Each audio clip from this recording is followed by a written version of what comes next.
వినుకొండ పట్టణంలోని మసీదు మాన్యంలో 35 ముస్లిం కుటుంబాలు ఆదివారం మక్కా యాత్రకు బయలుదేరారు. సందర్భంగా నిర్వహించిన ప్రత్యేక ప్రార్థనలో ఎమ్మెల్యే జీవి ఆంజనేయులు పాల్గొని మక్కా యాత్ర తరలి వెళ్తున్న ముస్లిం సోదరులకు శుభాకాంక్షలు తెలిపారు.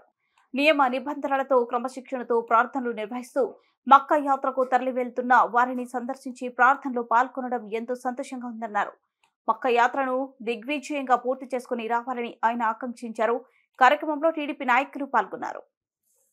ఏదైతే ఆశయంతో వెళ్తున్నారో, ఏదైతే మీ కోరికలు ఉన్నాయో అవన్నీ కూడా అల్లా తీర్చాలని అల్లాని కోరుకుంటూ ఎమ్మెల్యే సార్ పెద్ద నెంబర్ 35 మంది వెళ్తాం సంతోషం ఉంది. మేము భవిష్యత్తులో 100 మంది 200 మంది మనం ఒకటి చూస్తాము. సో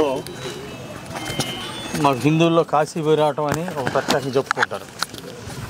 వెనకటి రోజుల్లో కాశీ పోవటం ఒక గొప్పగా చెప్పేవాళ్ళు. అట్లాగే ఈరోజు మక్కా పోయేవాళ్ళు అంటే ఒక విశేషంగా ముస్లిం సోదరులందరూ కూడా మక్కా వెళ్ళాలని కోరుకుంటారు. బట్ కోట్ల మందిలో అది కొద్ది మందికే సాధ్యపడుతుంది. కోట్ల మందిలో లక్షల మందికి వేల మందికే మక్కా వెళ్ళి ఆడ చూసి వచ్చే భాగ్యం దక్కుతుంది. అలాంటిది మీరందరూ కూడా ఆ మక్కా వెళ్ళి ఆ దర్శనం కోసం వెళ్తున్నారు. మీ యాత్ర చాలా విజయవంతం కావాలని చెప్పేసి కోరుకుంటూ, కొంతమంది చిన్న వయసులోనే మక్కా చూసే అదృష్టం రావడం చాలా గొప్ప విషయం. అది మీ అందరూ అదృష్టంగా నేను భావిస్తున్నా. అట్లాగే ఈ యాత్ర ఉమ్రా హజ్ యాత్ర విజయవంతం కావాలని చెప్పేసి కోరుకుంటూ, మీతో పాటు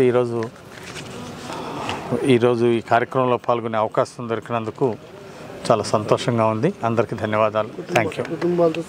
అందరూ కుటుంబంతో వెళ్తున్నారు. మీ కుటుంబ సభ్యులందరికీ కూడా నా శుభాకాంక్షలు, ధన్యవాదాలు. మక్కన్ గారు.